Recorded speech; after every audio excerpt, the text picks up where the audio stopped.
so pleased that you all could make it here.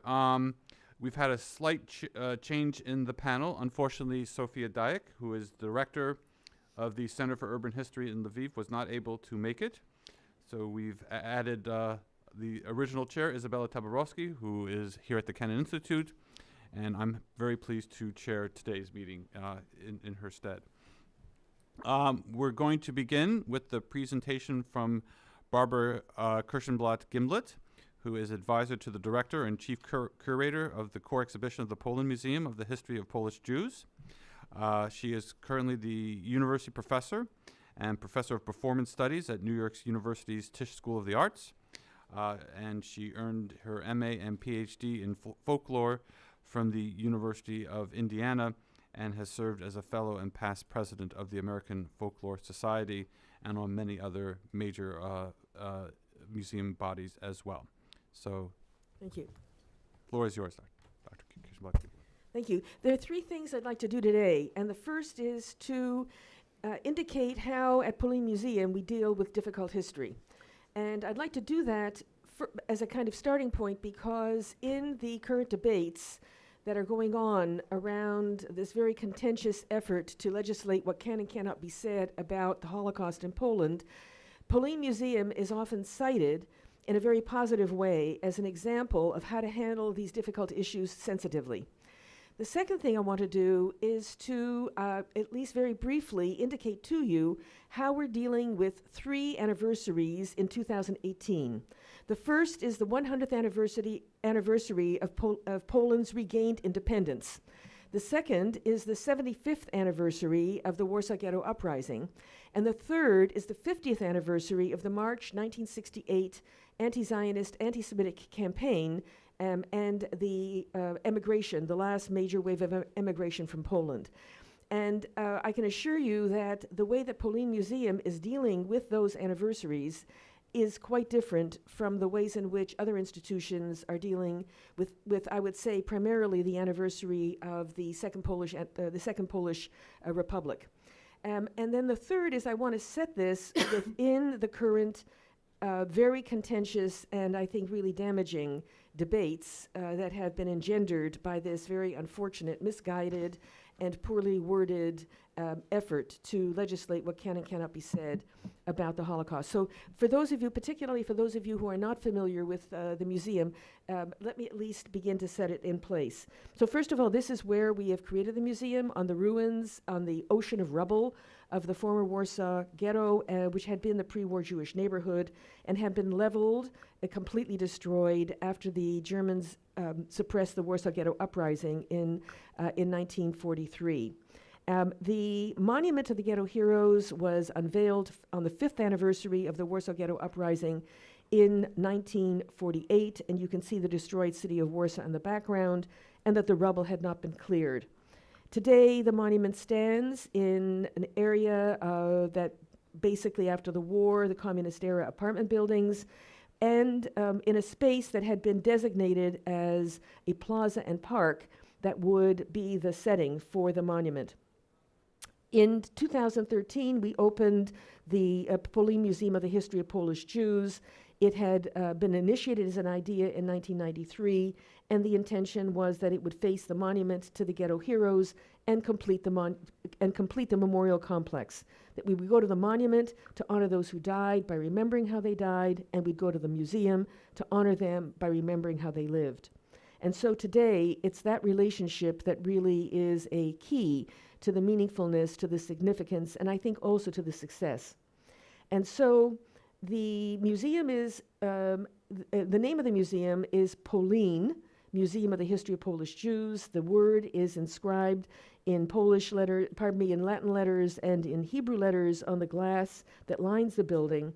And the story, the legend that we start the exhibition with is a story that Jews told themselves about why they came to Poland, how they came to Poland, and why they stayed. And it's a legend essentially that says that they fled persecution in the West, came east, found themselves in a forest, heard the words POLIN, thought they heard Hebrew, rest here, and so the story then continues. It's a very counterintuitive way to tell the 1,000-year history of Polish Jews. A key to this museum is that it's a public-private partnership, and the first one and a unique one for a major cultural institution in Poland. And that, I think, is extremely important. It is now, today, a state institution, but the private partner, a Jewish NGO in Poland, is in a sense a guarantor of its independence and its, to some degree, autonomy, so that the state does not completely control, cannot completely control what this museum does. It cannot completely control who the director will be, and if the state will not fund programs it does not like, the Association of the Jewish Historical Institute of Poland, the Jewish NGO in Poland who initiated the museum project, can raise the money and can ensure that programs that the Ministry of Culture will not support will be supported. And that is the case this year with our March 68 event.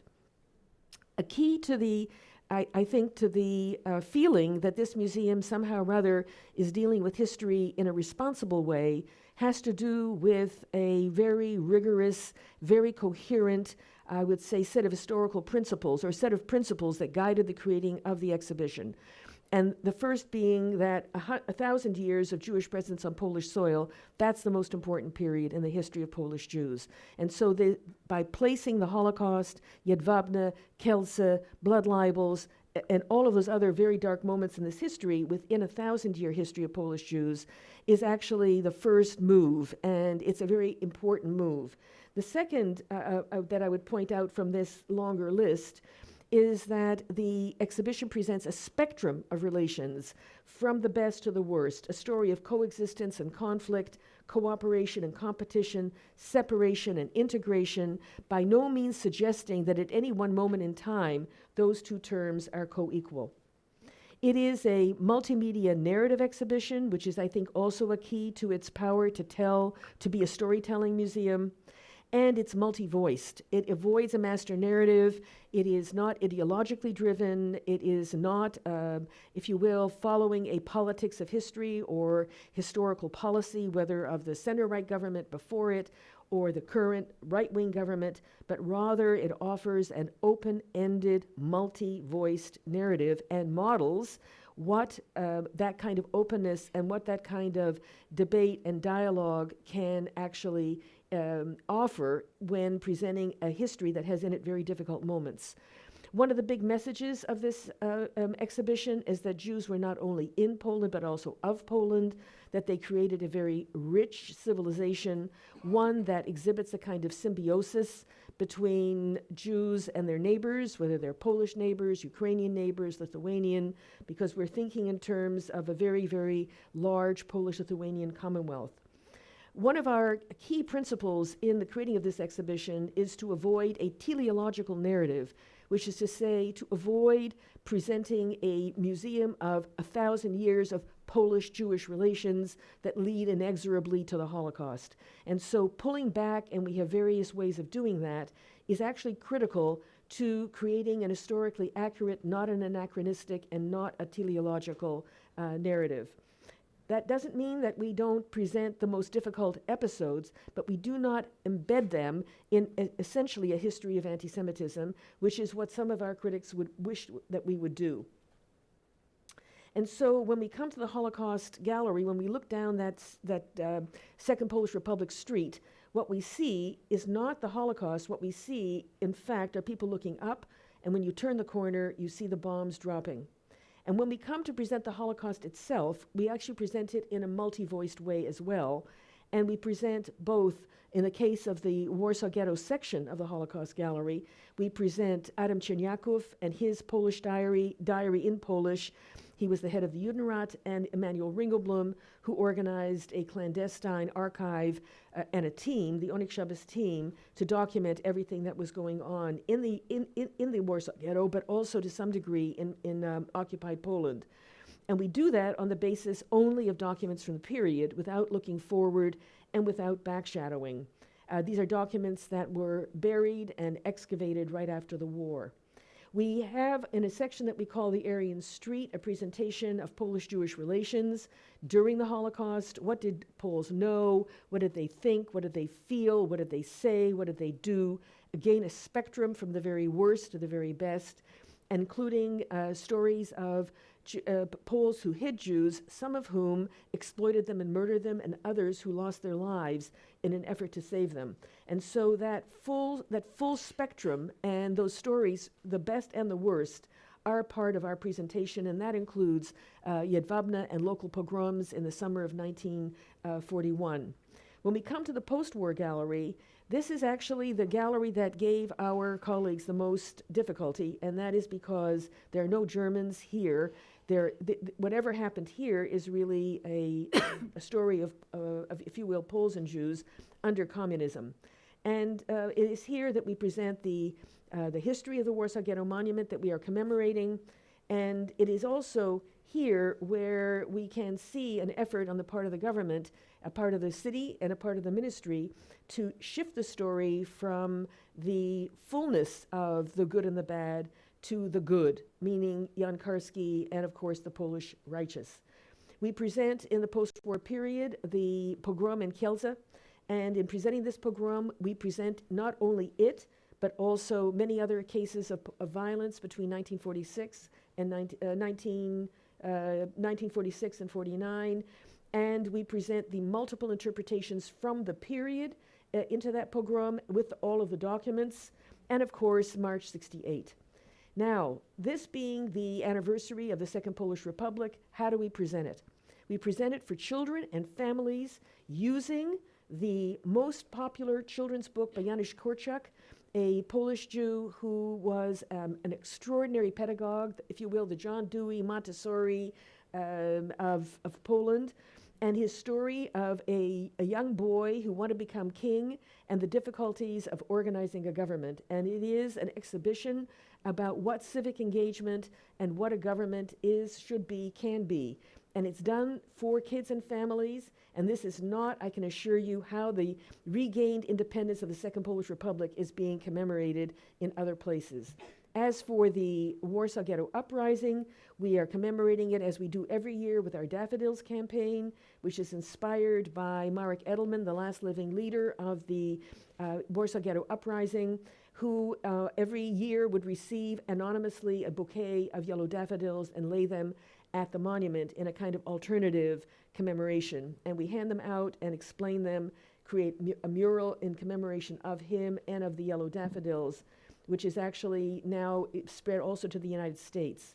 And as for March 68, this Obcy w domu, which I've encouraged them to translate as not strangers at home or aliens at home, but as estranged at home, commemorates March 68 again with a large mural, with a anti-hate speech campaign, and with documentation and exhibition on the emigration, the aftermath, and the experience of those who left and the experience of those who stayed.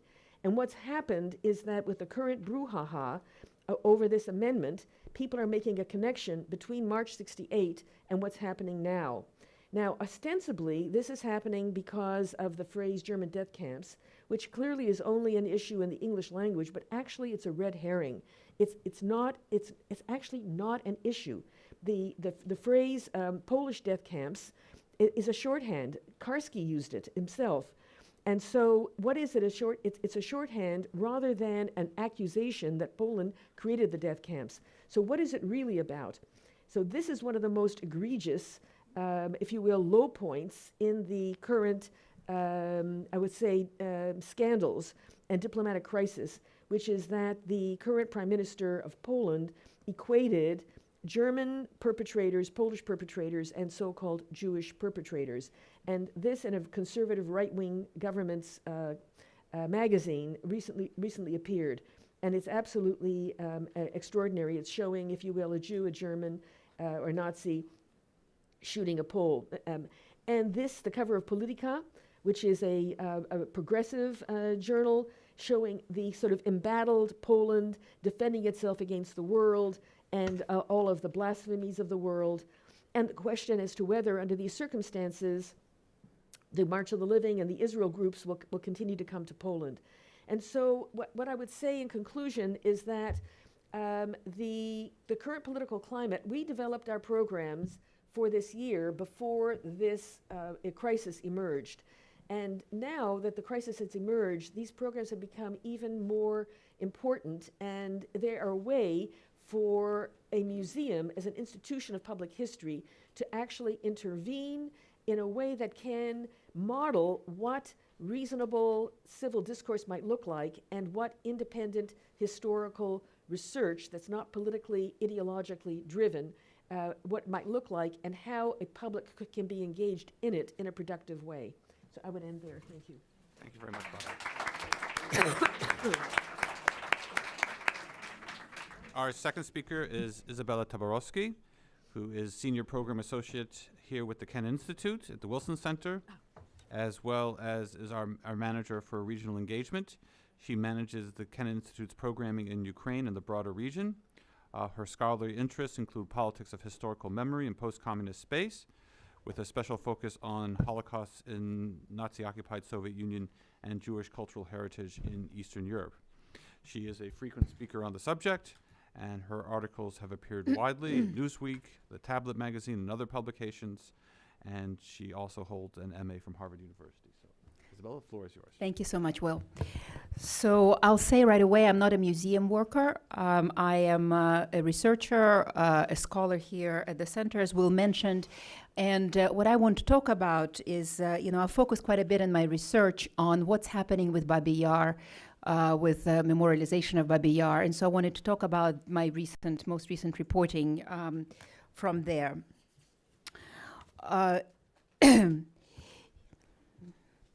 If I showed you some images of the Holocaust, I think that we, let's see. Oops, I think I wanted to start with something else. Sorry, you know what? I may have used I'll just scroll through that. I apologize. If I showed you some images from the Holocaust, I think that we all have sort of key images that we have in our mind and our memory. So this would be one of them. The sort of the iconic, for lack of a better word, right? Images from Auschwitz, images of sort of people being. Turn these lights down so that the images are more clear. Images that signify deportations, people being transported across the continent to different places, from where they live to the place where they're going to die, right? People wearing this characteristic concentration camp clothes. And what I think we really lack is the imagery to convey what happened in Ukraine and generally in the Holocaust in the Soviet Union. And I think that if I showed you a picture, this would be a picture that really communicates it very well. It's a picture by a painting by an artist, which is titled "Where Are You, Mama?"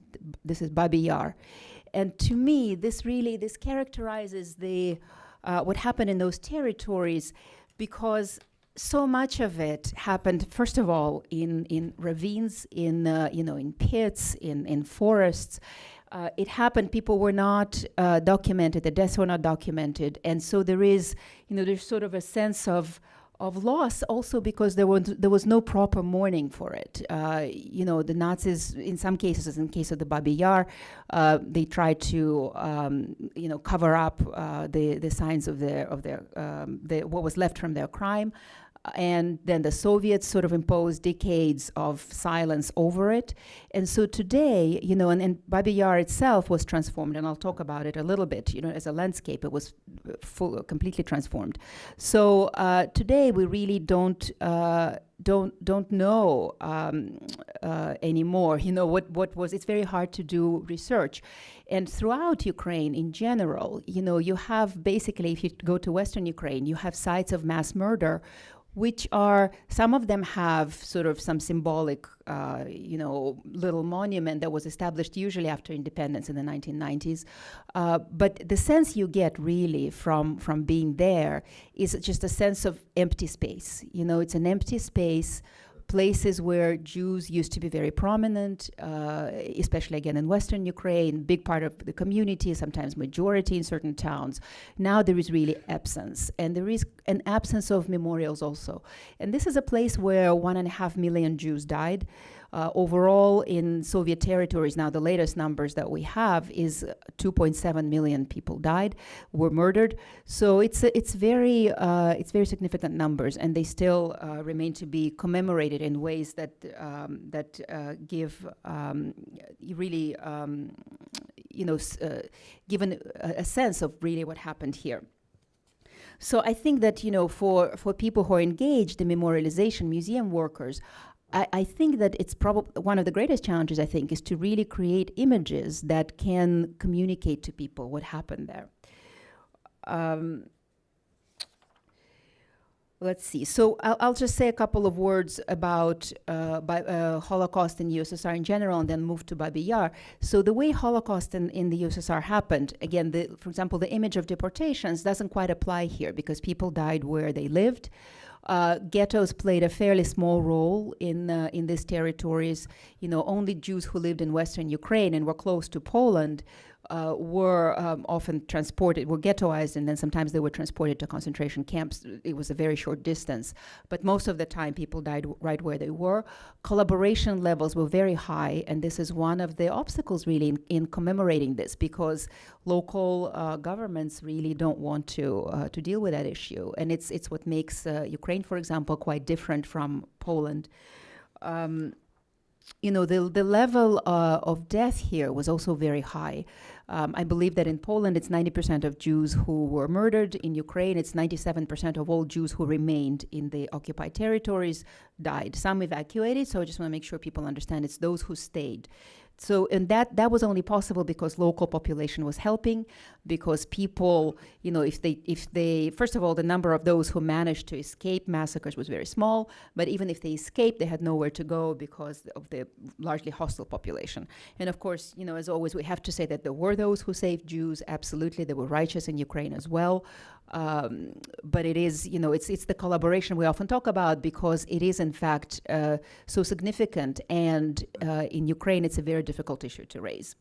And here I want to recommend, so this was actually, in this territories, Holocaust was very much communal violence.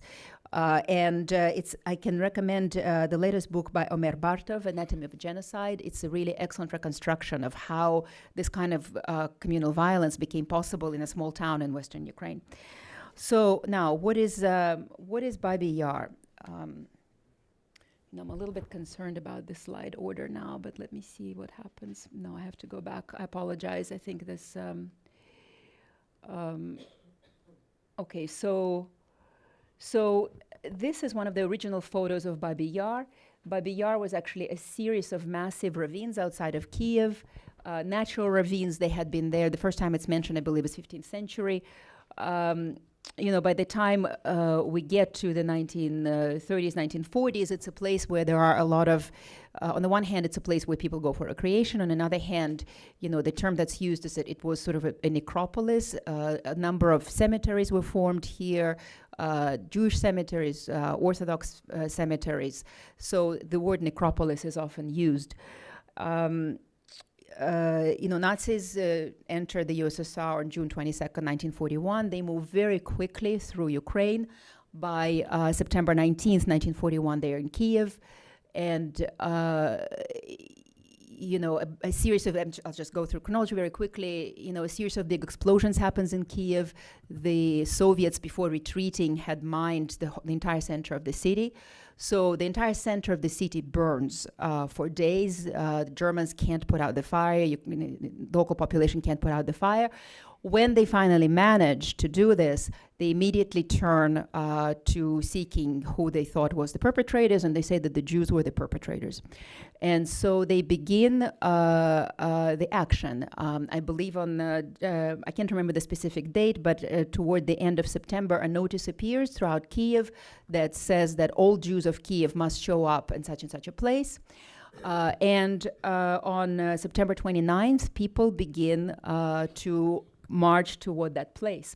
And one of the things about the Holocaust in this part of the world also is that we have so few pictures, at least to the best of my knowledge. Maybe there are some in archives, but again, it's until the 1990s, really, nobody could do archives because Soviet archives were closed, and so we're just now learning. So I'll just show you a few you know, there are paintings that I think really reflect what was happening. So this is sort of the, you know, Jews of Kiev walking through the streets of the city, you know, with all of their garb.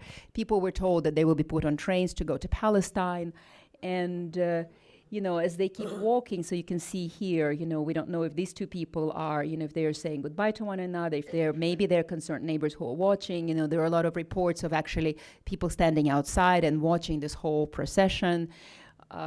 People, as you see beyond the window. And as they get to the place, you know, there is sort of this, what's referred to as a dehumanization line, when suddenly, you know, the path narrows, you know, they're taken, you know, their clothes are taken away, their food is taken away, their all of their possessions, documents, and then suddenly they find themselves between this line of Ukrainian police who are beating people, partly in order to confuse them. And then they are, you know, completely undressed, and they're at the edge of the ravine where they're shot with machine guns. And the reason we know this, and this is one other thing to realize, is that, you know, there were so few survivors. You know, over the next 2 days, September 29th, September 30th, 33,771 people were murdered by hand, by bullet. In 48 hours, it was the largest massacre, I believe, at the time, you know, of such a large number of people in such a short period of time. The reason we know it is because of a single testimonial by a woman named Dina Pronicheva, who managed to actually had enough of a presence of mind, and also had the luck of not having the Jewish looks, the typical Jewish looks. And also she was married to a non-Jew, so she had a non-Jewish last name, and her passport did not say that she was Jewish.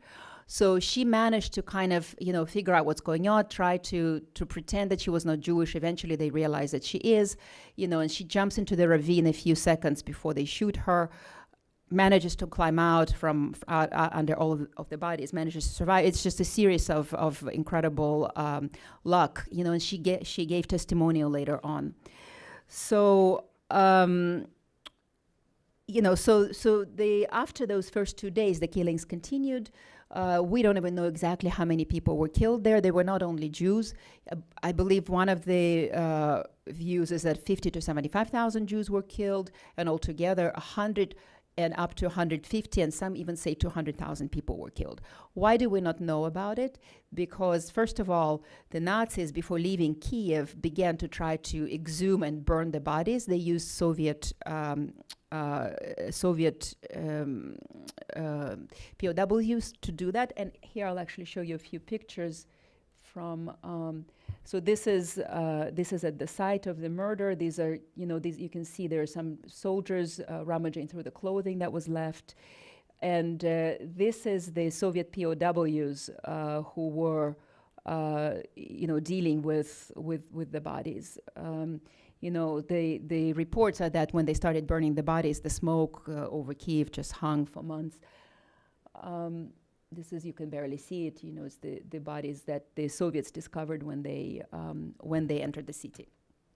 So then the Soviets impose a veil of silence over it. You know, they collected enough information so that they could use it at Nuremberg. But then in 1950, they decide to get rid of the problematic spot altogether. And so one of the things they do is they dump some industrial waste there and build a dam.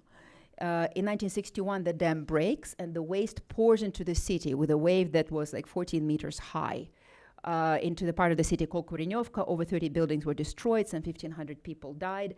And people were saying that, you know, even though nobody talked about it, of course, everybody knew what was there. So people were saying, well, this is the Babi Yar's revenge.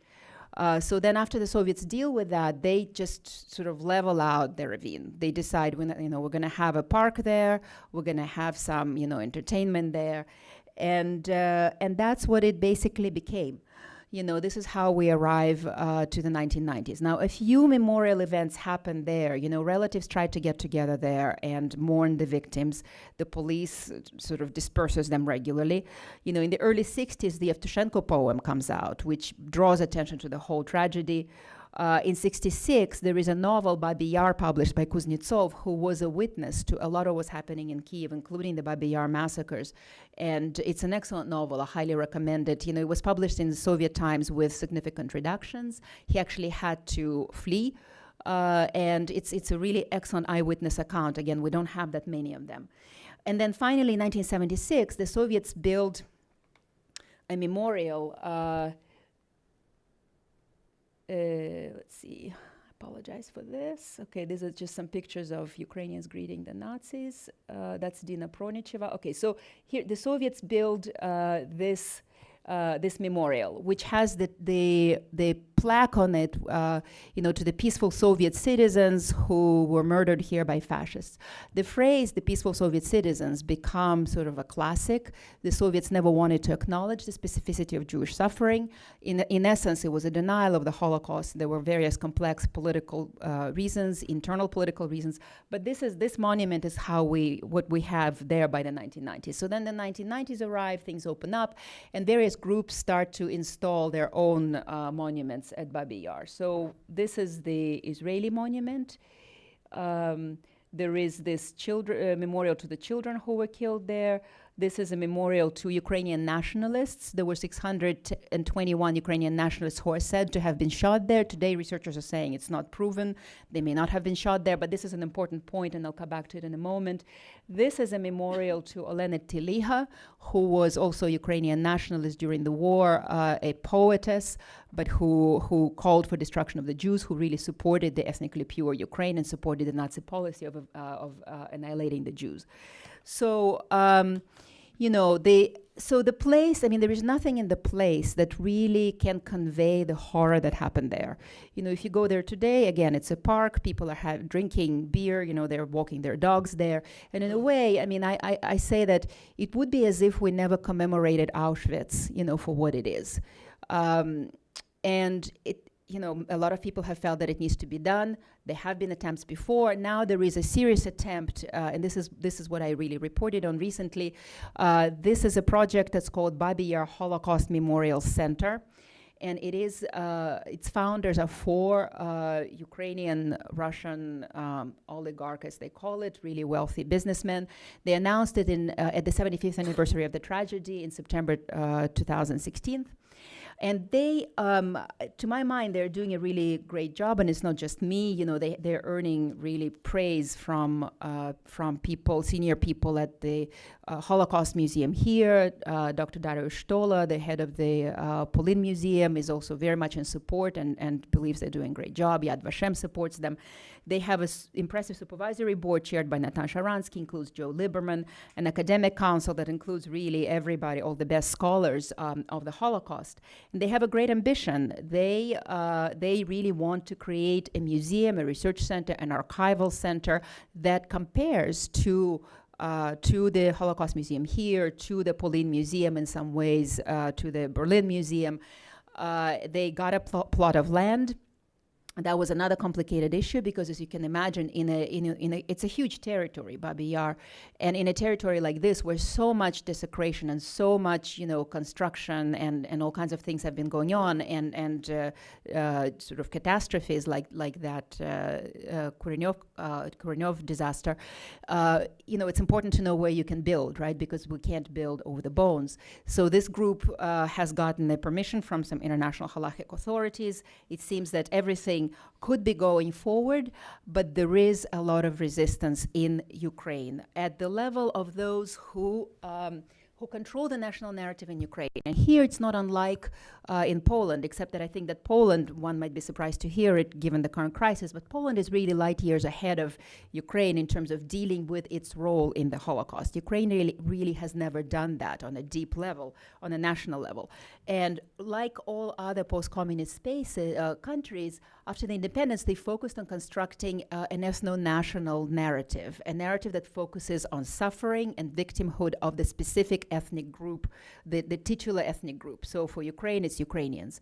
Even though Ukraine has always been a very diverse country, it remains a diverse country, but they focus on the victimhood of Ukrainians, and it's very hard to fit somebody else's sort of, suffering into that specific narrative. So So there is that. There is a resistance to potentially exposing the role of collaborators, and you really can't avoid that conversation in this discussion. And the people I spoke with who are on the academic council of this memorial, of course, they say, you know, we can't avoid talking about it, but we also want to talk about the righteous. But if you want to talk about the righteous, you can't avoid talking about those who participated. It's a crucial issue if you want to understand and really draw the conclusions that could be useful for us today. So, and a particular problem in Ukraine also is that some of the same heroes that Ukraine today, same people that Ukraine today views as its heroes, the wartime nationalists, were also people who in fact participated in the Holocaust. So the very same people, I showed you the cross and this poetess, you know, they're heroes today. So how do you tell a narrative? How do you tell a story where your national heroes suddenly become, you know, more complex figures, where you suddenly realize, wow, they also participated in the murders. So today in Ukraine, at the sort of governmental official level, they're very much afraid of doing that, you know, in part because Ukraine is at war with Russia. And so it needs that sort of national unity. And there is a fear that if you complicate the narrative, you will lose the national unity. Okay, 1 minute, really? All right, so let me just jump to some of the conclusions that I want to make. So I think that what's central here is that, so the resistance also has to do with the fact that there is an attempt to actually dissociate Babi Yar from the Holocaust. And this is something that's very much in line, I think, with the Holocaust distortion that we're witnessing today in the whole region. You know, Barbara referred to, showed that striking picture of Jews and Nazis murdering Poles. Ukraine has that subtext also, because Ukraine had its own sort of national tragedy, the Holodomor, the forced famine. The popular narrative holds it that it was Jews who were responsible for that. And in a way, you know, they want to equalize the two tragedies and say, well, you know, you Jews were at fault for Holodomor, therefore, you know, sort of don't talk to us about the Holocaust. Or, you know, it's sort of, we're even. Here's our tragedy, here's your tragedy, let's not talk about it. There is now an alternative project that that Joseph Zissels is his name. You know, he's a frequent Jewish spokesperson on Jewish issues in Ukraine. He speaks on behalf of the nationalist governments. As we know, a lot of nationalist governments do have Jewish spokespeople for them. So the thing to look out for, to be on the lookout for, is that, you know, the narrative in the museum that he proposes tells the story of Babi Yar as a whole, diminishing the role of the Holocaust. And, you know, the point here is that, of course, there were many, many other crimes taking place at Babi Yar. It's true, but it was the Holocaust that put it on the map, and it makes Babi Yar, you know, part of this whole international constellation, right? Part of the international crime of the Holocaust. That's what makes it so unique and important. And there is an attempt to diminish that story. So for you as museum professionals, really, this is just my last words. You know, what I was thinking about is, what is it that American Jewish museums, if this is at all a topic that you cover in your museum, what can we do to really help you know, bring the story of Babi Yar to American audiences, and with it more broadly, the story of how the Holocaust unfolded in the USSR, because it was very, very, you know, it was different. The mechanics of it were different. The organization of it was different. And I think we need to know it. So maybe, you know, maybe on the days of, you know, on Yom HaShoah or the International Holocaust Remembrance Day, maybe we choose to tell the story specifically of Babi Yar or of many other tragedies that happened, you know, many other massacres that happened in this part of the world, to just begin to bring the story to people. Maybe begin to include some of these images in your exhibitions. You know, one of the articles I wrote recently, and there are copies outside the room, The Forgotten Holocaust, the films of Boris Mavtser. He's an Israeli documentary filmmaker, and his films are excellent, and they really yield themselves very well for educational purposes. And they're all available online, so if you want to pick up an article. Yeah, I mean, this is an opportunity for everyone to become engaged in this topic. You know, if you're interested in connecting with the people who are building this memorial, I think they very much would appreciate support. They're trying to, you know, do the reach out and get popular support and make sure that, you know, try to get support from others and internationally so that this project actually does take place and is not just sort of slowly and gradually killed by, you know, in sort of some national politics in Ukraine.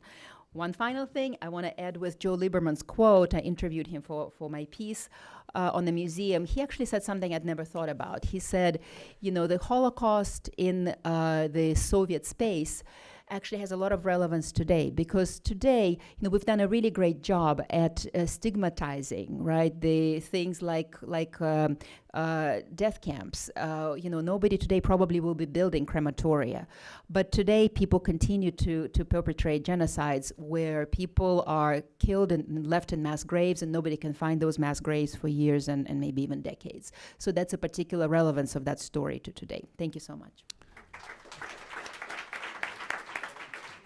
Thanks so much, Isabella. Our third speaker is LUDMILA Gordon.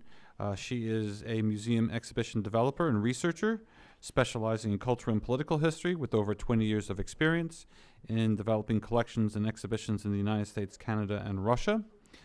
Most recently, she worked with Ralph Applebaum Associates, a New York-based museum planning and design company, developing the content and visual storylines for several groundbreaking museums, including the Jewish Museum and Tolerance Center in Moscow, the first narrative history museum of such a kind in Russia. So, Ludmila, the floor is yours. Well, it's a bit hard to talk about observational points about museums in Russia after such a passionate talk Isabella just delivered. But after Isabella and Barbara, we can already conclude that what used to be a rather boring word, museum for nerds, has become extremely charged political issue, and it's now international discussion. I was lucky to be part of the international team charged with creating the exhibition of the Jewish Museum and Tolerance Center in Moscow, and I can talk about that in considerable details, but here now I have 15 minutes to talk about Jewish museums in Russia. So first question, do you know how many Jewish museums are there in Moscow today? There are 3 Jewish museums actively inviting visitors, and it sounds very good. And let's look at this fact from the local perspective and to examine the reality behind this fact.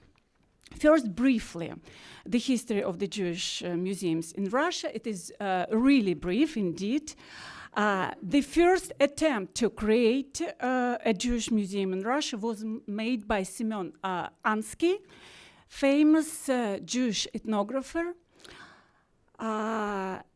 It was Ansky, I'll show you the group of people. It was Ansky, the man in the middle, and his small team who organized the first and only Jewish ethnographic expedition to the Pale of Settlement in 1912-1914.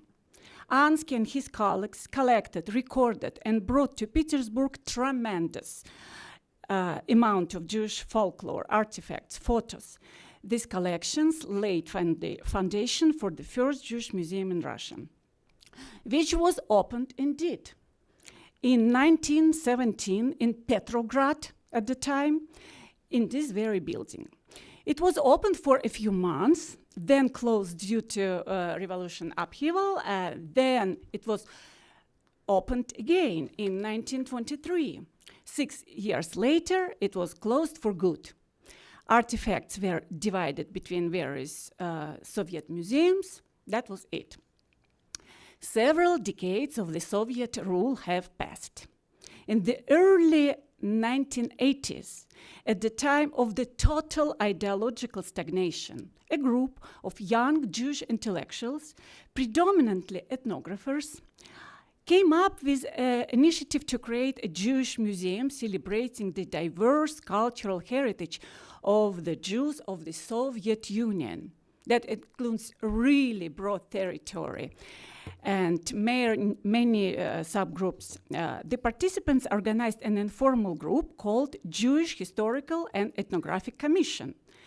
They started research in order to locate and reunite findings of the Ansky expedition and his first Jewish museum. All those materials were dispersed since the 1920s between Leningrad, Kiev, Odessa, and much sooner than anyone could imagine, the Soviet Union was gone. And the initiative winded down due to many of the participants, most of them, immigrating to Israel or to the United States. And yet, in 1988, an unusual event took place in Moscow. An informal museum of the Soviet Jewish culture was opened in a private apartment. Over 60 people, including Western journalists, attended the opening. The organizers appealed to the City Council of Moscow with a request for recognition and request to provide facilities for the museum. Nothing happened. A formal initiative to create a Jewish museum in Russia resurfaced a decade later. The very first Jewish museum in post-Soviet Russia was opened in 1998. It is known formally as the Museum of Jewish Heritage and Holocaust, or informally, as most people know it, the Memorial Synagogue. At the time, the government of Russia created a memorial complex dedicated to World War II, located on a large hill in Moscow known as Poklonnaya Gora, the Poklonny Hill. The concept of the memorial complex included building on a site a memorial church, a mosque, and a synagogue. The Moscow government provided land for all these three memorial buildings. The construction of the Memorial Synagogue was funded by the Russian Jewish Congress, the largest secular organization in Russia. The opening of the Memorial Synagogue took place in 1998. The president of Russia, Boris Yeltsin, attended the opening ceremony. At the time, it was a very big deal, the first Jewish museum in the post-Soviet times with a straightforward agenda to commemorate Jewish victims and to provide space for religious services. This is a very small building, with the main floor being used as a synagogue and the exhibition being placed in the basement. One part of this exhibition tells about the life of Jews in the Russian Empire and the USSR, and the second part tells about the Holocaust. 20 years into existence of this museum, some observational points really briefly. The number of visitors to this museum is rather small. You would never see a crowd of visitors coming to this museum. Here is a rare photo showing some visitors. And you may recognize those on the picture if you know people working in the museum world here in the United States. So, by the early 2000s, the time had come for a new initiative to create a large, comprehensive Jewish museum in Russia. First steps were taken, then a political situation interrupted that initiative, and once again, the idea of the Jewish museum was put on hold until a decade later, when the powerful Habad community announced their plan to open a new modern Jewish museum in Moscow, in the really famous architectural landmark known as Bakhmetiev Garage. And the museum was to be developed according to their vision, and it was broadly reported that this plan was supported by President Putin.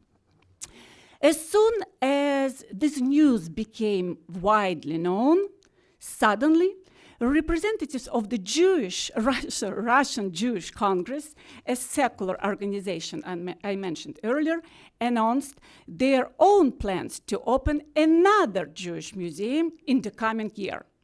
Remarkably, it took them just 6 months to create and open this other Jewish museum, just on time to make it 1 year ahead of the competitor's museum. This is museum, it's known in English as the Museum of Jewish History in Russia. But more exact translation of the Russian title is the Museum of History of the Jews in Russia. It was opened in May 2011. This is a private museum founded, sponsored, and directed by one man, a real estate businessman, Sergei Ustinov. One would praise such a powerful effort and implementation, if not for some confusion. For instance, a strange location and exhibition space of this museum. The Museum of History of the Jews in Russia is located inside an apartment building, behind the unidentified door. I made a Google Maps photo so that you can see this museum entrance. The official direction posted on the official museum website is quite creative in helping visitors to find the museum entrance. I quote, "The museum entrance is located between the Raiffeisen Bank and the Gustatory Cafe." So you can see the gray door in the middle. Yet a puzzling location does not reflect the quality of this museum. The collection is exceptionally rich. It consists of over 5,000 artifacts. Only 1,000 of them are displayed in the packed galleries. The exhibition space is very limited, basically several rooms and hallways of this apartment. The museum tells about various Jewish religious groups that lived on the territory of the Russian Empire and the Soviet Union. The exhibition does not include a gallery reflecting on the events of the Holocaust. And yet the specialists working in the Jewish studies field appreciate this museum very much for its impressive collection. Curators of this museum organize interesting exhibitions and talks. Here you can see the opening of one of such exhibitions in partnership with another Moscow Museum of the Theatrical Art. And finally, in November 2012, the Grand Jewish Museum and Tolerance Center arrived in Moscow. The president of Israel, Shimon Peres, came to open the Russian Jewish Museum and Tolerance Center. The museum occupies a famous Bakhmetyev garage designed by Konstantin Melnikov and Vladimir Shukov. That was designed and built in 1924, and it's really impressive landmark. The exhibition was designed and installed by American museum planning company, Ralph Applebaum Associates, that preserved the initial constructivism concept of the large open space and developed the content with the help of international team of historians, led by Ben Nathans of the University of Pennsylvania. At the time of its opening, it was the first interactive multimedia narrative museum in Russia. The permanent exhibition covers the chronological period beginning with the times of Catherine the Great, the partition of Polish lands, and concludes with current days. It does include central gallery devoted to World War II and Holocaust. The exhibition design includes all the most impressive and advanced museum exhibition tools, including theatrical reconstructions. Here you can see Market Square in the shtetl, or holograms. This one, for example, provides visitors with an opportunity to join a religious family during the lighting of the Shabbat candles. As you hear, the name of the museum includes Tolerance Center. So, given that it is a formal part of the title, I want to show you the Tolerance Center part of the museum. This is basically it. The concept of the Tolerance Center yet is unique and new in Russian. Here you can see visitors to the museum that reflect the place of this museum in today's Russian. There are good news. I really appreciate this one. During the last 2 years, basically, the 2 Jewish museums have begun organizing joint exhibits. One of them you see on this site, and this is really to the benefit of all parties involved and mostly the audience. Interesting thing about museum is many new things came with this museum to museum world in Russia is children's program of this museum. But to be objective, the most popular and active program and best known in Moscow at the Jewish Museum and Tolerance Center is the Center of Avant-Garde. This program is fully focused on the avant-garde art of the 1910s and through 1930s. The center organizes all the time creative exhibitions, and you can see one of such exhibitions on this slide. Just to give you one concrete example, a curator contacted all the major fashion houses around the world, asking to provide one example of design influenced by the Russian modernist artists. And remarkably, the fashion houses from around the world sent most impressive samples, indeed based on or influenced by the Russian avant-garde art. And maybe the most popular and well-attended, because it's free, is the film program of this museum. Just as I was preparing for this panel, I looked at the site of the museum just to see what is happening nowadays. And to my surprise, I found this intriguing announcement: the screening of the thriller and discussion, The Talented Mr. Ripley. In fact, you can see at the bottom of the screen, the announced moderator is Uri Gershovich, a scholar of the Jewish thought and mysticism. A few words to move away from each museum, unless you want to see this in Russian. 6.5 years have passed since the sensational opening of the Jewish Museum and Tolerance Center. On one hand, it has proven that a global museum boom has reached Russia in its full force. On the other hand, it has proven an old saying: your reputation precedes you. This museum has a complex story behind its creation, and it has many similarities with what is happening with Babi Yar Museum. Behind history, complex history stays with the museum after it is being already opened. Rapid changes during the development, detours from the original plan. In the end, this particular museum was founded, sponsored, and led by a certain group of people and remains being controlled by them. This museum has never become a particularly popular cultural destination for the broader audience. neither for the locals nor for the tourists.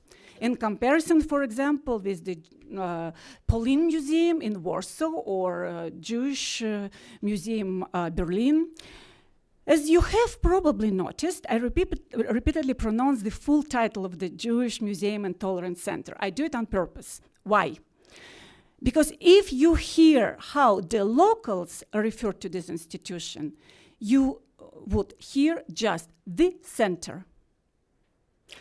What may appear as a simply more convenient abbreviated way to address this institution is in fact a very characteristic reflection of the chosen perception and preference to underplay the Jewish museum part of the title. Remarkably, even the streetcar stop by the Jewish Museum is named just the museum.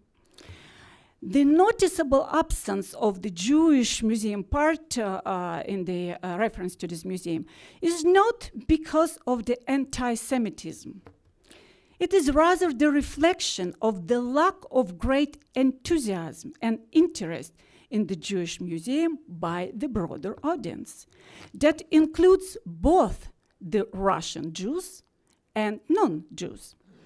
Ironically, while it is so important that there are now 3 active Jewish museums in Russia, all of them in Moscow, and it is really impossible to find a Jewish person in Moscow who would speak highly of any of these 3 museums, or at least of one. The split inside the Russian Jewish communities sadly defined the attitude toward each of these museums. The Memorial Synagogue and Holocaust Museum is too remote, small, and old-fashioned. The Museum of History of the Jews in Russia, that is stationed in the private apartment, is too secluded and known only to the limited audience. The Jewish Museum and Tolerance Center has met the appalling reaction from the very beginning. It was promoted by the Kremlin, sponsored by a small group of loyal oligarchs, and created by one particular Jewish community, Habad. The Habad community used to be for decades only a small part of the Jewish religious life in Moscow, while now it has become a dominating religious community and apparently carries a significant power, given that it is the leader of the Habad community who was appointed by President Putin to be the chief rabbi of Russia. In fact, in the year when President Putin came to power in 2000. I want to conclude my 15 minutes brief on the Jewish museums by citing an article by a Russian Jewish journalist published in the influenced newspaper Kommersant right after the Jewish Museum and Tolerance Center was opened in 2012.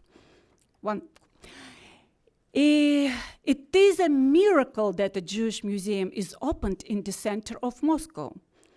I am a Jew who has nothing to do with the traditional Jewish culture. I do not know Hebrew or Yiddish. I do not go to synagogue. I do not remember holidays, and I learned what a dreidel is when I was already adult. I never questioned that I am a Jew, but it was never entirely clear what makes me a Jew. This museum presented me with my Jewish memory, and I realized it is the memory that makes me a Jew. Frankly, I did not like it very much. It is not pretty at all. And yet, it is a miracle indeed that today it is possible to open such a museum in the center of Moscow. There are many things in today's Russia that are not going too well, but it is absolutely clear that now there is no state anti-Semitism. Now it is a museum matter.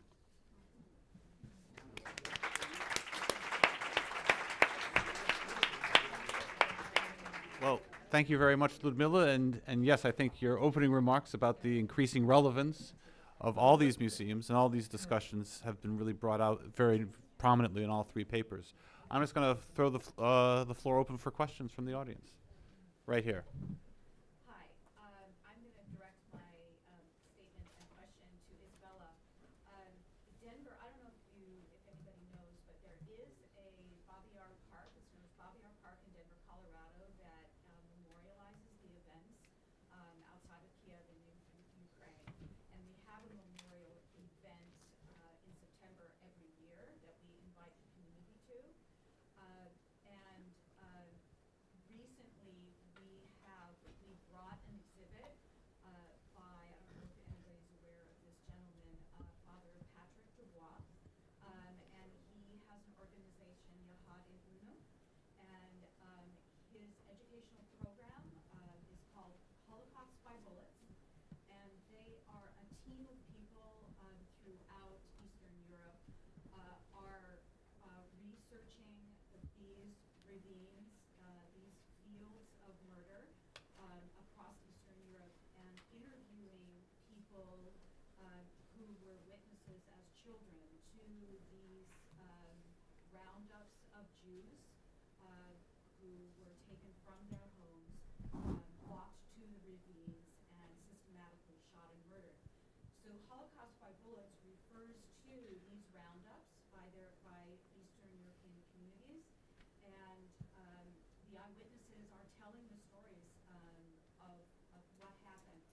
And I think Father Dubois he's from France, he has, the organization has about 4 years to actually go to the ravines, and they don't mark them, they don't memorialize them, they don't feel that they should. It's very complex issue as to whether people should know that they exist, but they do a memorial marking them as that they found these people, and they do some kind of little ceremony. But the work of Father Dubois is really becoming wider known, and the educational program is becoming wider known. But a lot of people don't realize, and I've done Holocaust education for a very long time, that the first, the murder of Jews at the beginning of the Holocaust were by bullets, roundups, and just systematically shooting people. And that was, like you said, 1.5 million Jews. And Bobby R., they really, the research has shown that that the victims did number 200,000. And I think that as work relating to Holocaust education continues, that organizations and people like yourselves really should, we should all be aware of the work we're all doing and how to put that in our museums as a component of Holocaust education in general. Thank you. Thank you. Interact with him at all? Father Dubois, I've never personally interacted with him, and it's on my to-do list. He's actually here in Washington. Of course, I'm very well aware of his work, absolutely, and I know that some of the testimonials that he's collecting are very much used by people, in fact, in Ukraine. There are some local organizations that are trying to reconstruct what happened in some specific local places, and they rely on those testimonials very much. So yeah, absolutely. Thank you so much for your contribution. My question's for Isabella. So in the immediate post-war years, did the Soviets have any trials or reprisals against Ukrainian collaborators?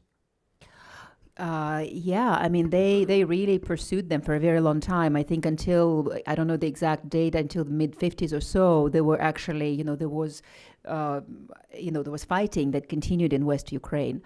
Trials and reprisals, yes, absolutely. The Soviets actually, I believe that they did more trials than anybody else. The only thing is that they did them, these people were tried not for their crimes against Jews. They were tried for being traitors to the Soviet Union, for having collaborated with the enemy. This is kind of a general question for the three of you, but what are the conversations between the Jewish museums and Holocaust memorial centers in Eastern Europe in the ex-Soviet countries? What are the conversations between you guys? Because I hear a lot of the similar themes of national unity, suppressing Holocaust history and Jewish history. So how do you guys collaborate together, learn from each other, speak with one another? Barbara, why don't you start with that one? Well, I'm actually on the academic advisory board for the Jewish Museum and Tolerance Center in Moscow. Well, first of all, I think positive development is, for example, that particular museum and a new small museum in Lithuania have joined the the Association of European Jewish Museums. So that's a very, very important step for them to be part of the network of Jewish and Holocaust museums in Europe. There is collaboration, I think, in terms of temporary exhibitions, but I don't know beyond that.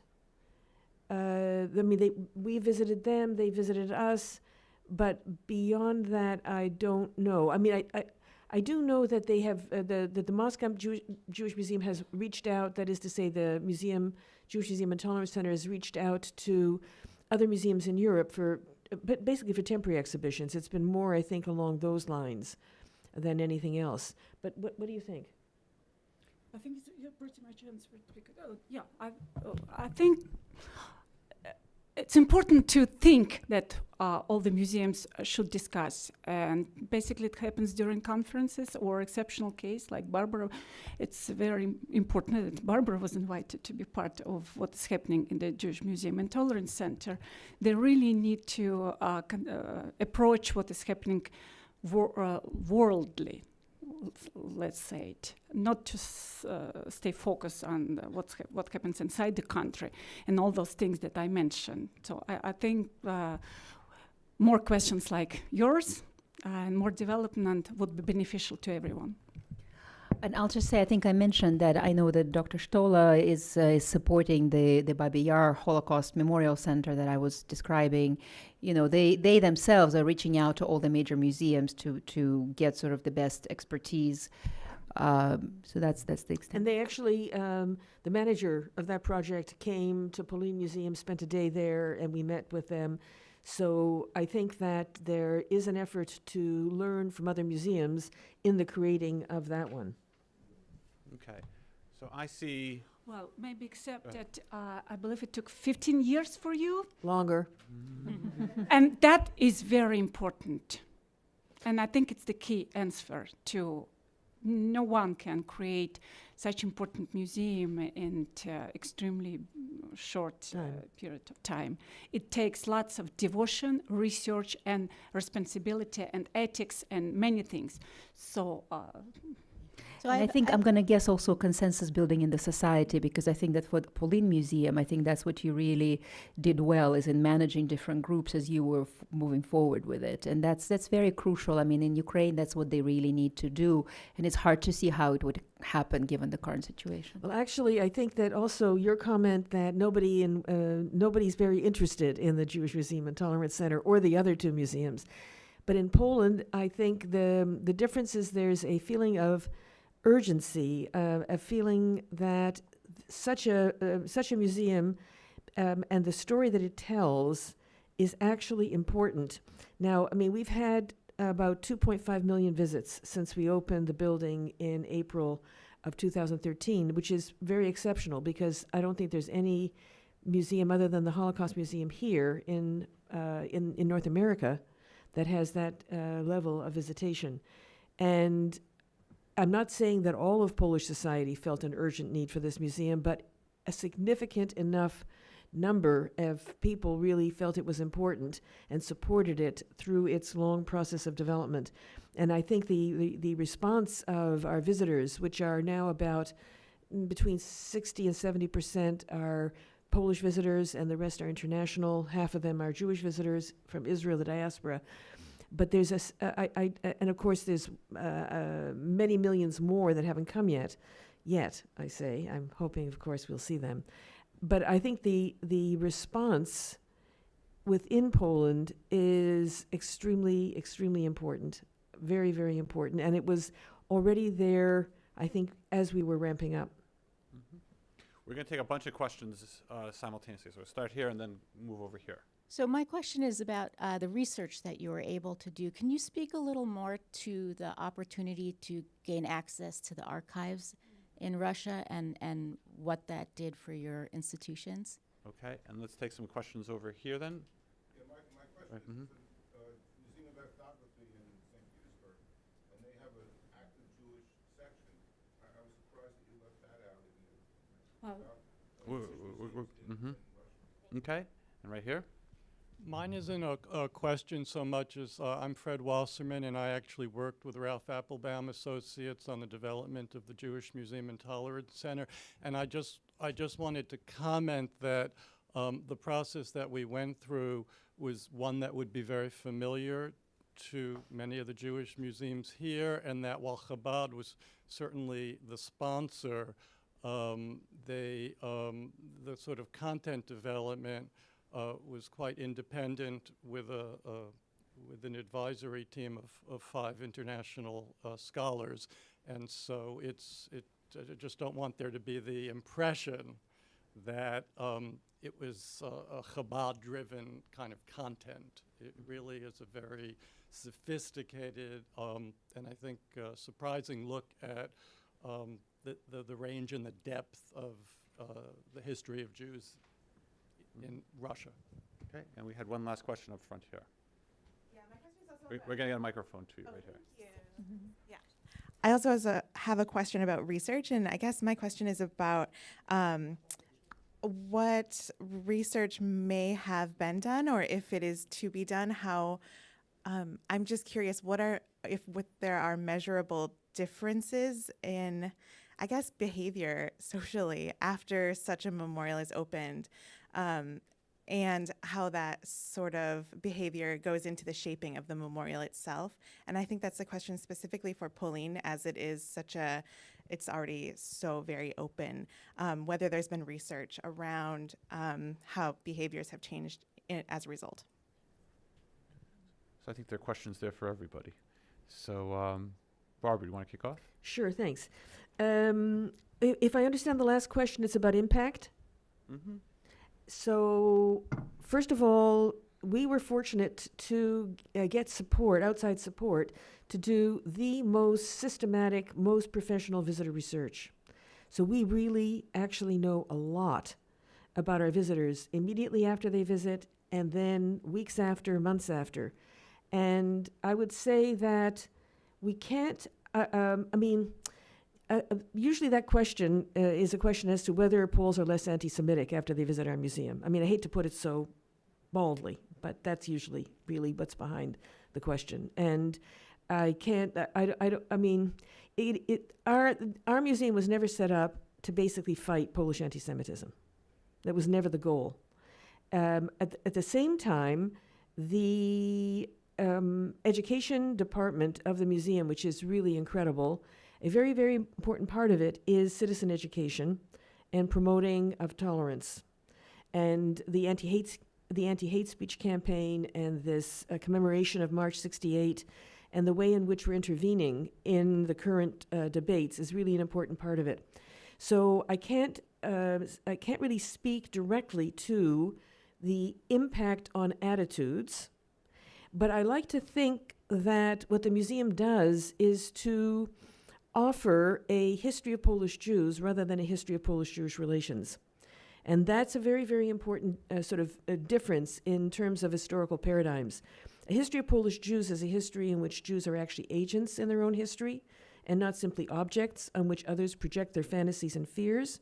And a history of Polish-Jewish relations is essentially a history of either anti-Semitism and Holocaust or assimilation. And it's actually not really Jewish history, it's really Polish history. So I would like to think that by, in a sense, offering a different model of how to think about history and about the history of Polish Jews, that we can really, really have an impact. If I can just quickly speak to Fred about the Jewish Museum and Tolerance Center, I do think that they were very fortunate to have a superb academic team, really wonderful historians, and I think in large measure what you've said is correct. However, deep down in the DNA of that museum, it is very, very Chabad. And it's there. I would say that the historians had control over the perimeter of the building, the perimeter of the exhibition. That is there because, in fact, that exhibition doesn't start with the Russian Empire taking a piece of the Commonwealth. That exhibition starts with Genesis. The history of Russian Jews starts with Genesis. So let's be clear. I can't believe that Ben Nathans believes that the history of Russian Jews starts with Genesis. And I can't believe that Ben Nathans would put at the absolute center a completely trans-historical shtetl, which is this paradise lost of an integral Jewish way of life, and then line it with Judaism, a living religion. This is pure 100% Chabad. And to their credit, the historical line that goes around, which is very Applebaum and very much the historical committee, is really very, very, very, very interesting and very, I would say, respectable from an academic historical point of view. But what I found fascinating is when I asked the leaders of this project, who's the museum for, they said, they wanted, it's obviously Kirov, it's obviously their outreach to make Jews more Jewish in their idea of what it is. But then they also said, but, for the non-Jews, for them, we have Genesis because they don't know anything about the Bible and they love the stories. And we have the Great Patriotic War, and we have the Tolerance Center. And the Tolerance Center, incidentally, has nothing about gay sexuality, gay, lesbian, etc. issues, nothing. And nothing about anti-Semitism, because that presumably is handled in the rest. So it's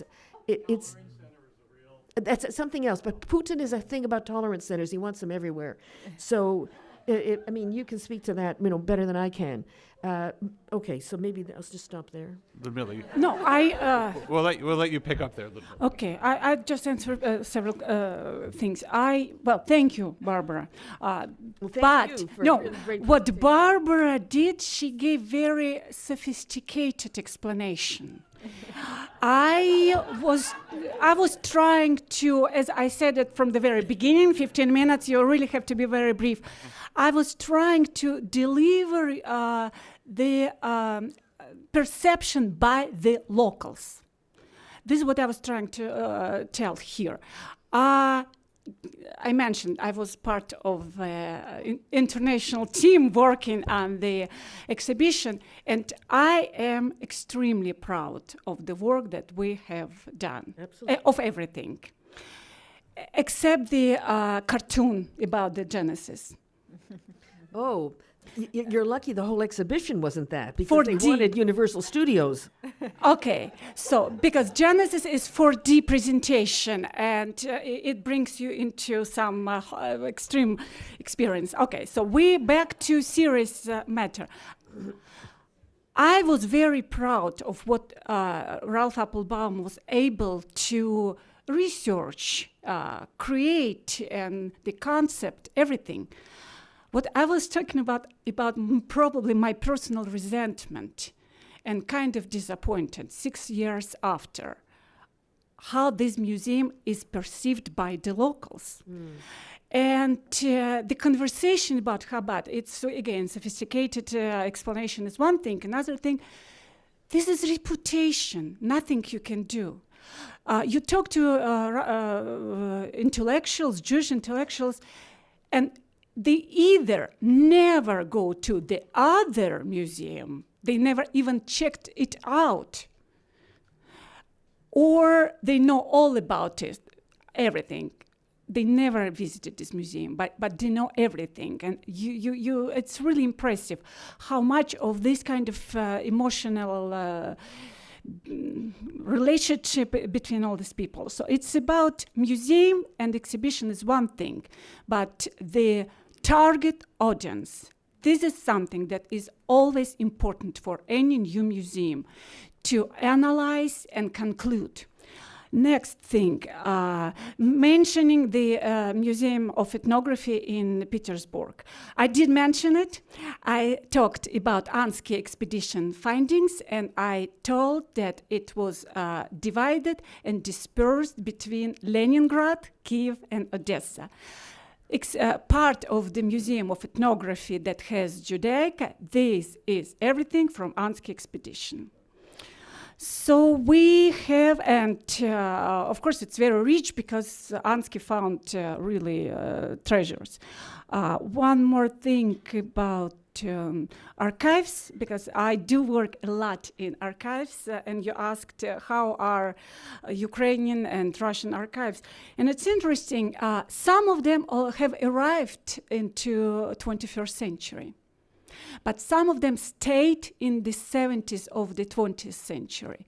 So every experience is individual, and sometimes it's just very pleasant experience, and most of them do allow people now to work in the archives. It's just still very old-fashioned way. You need to bring official recommendation, reference letter from the institution that sent you to open archival documents and dare to ask for a copy. So sometimes it's really more difficult than it should be, but sometimes more and more of them now have digital collections available online, step by step.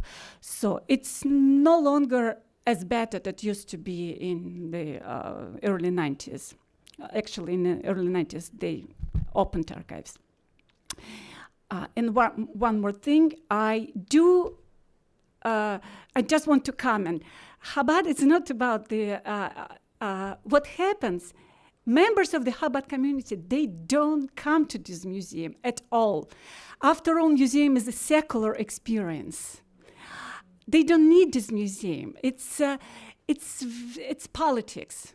But this museum, one museum is just secular, another which has synagogue in it. It's very original decision, and so I think I answered all it. Okay, we're almost out of time here, Isabella. So do you have any last comments? Okay, then we're going to finish up the panel.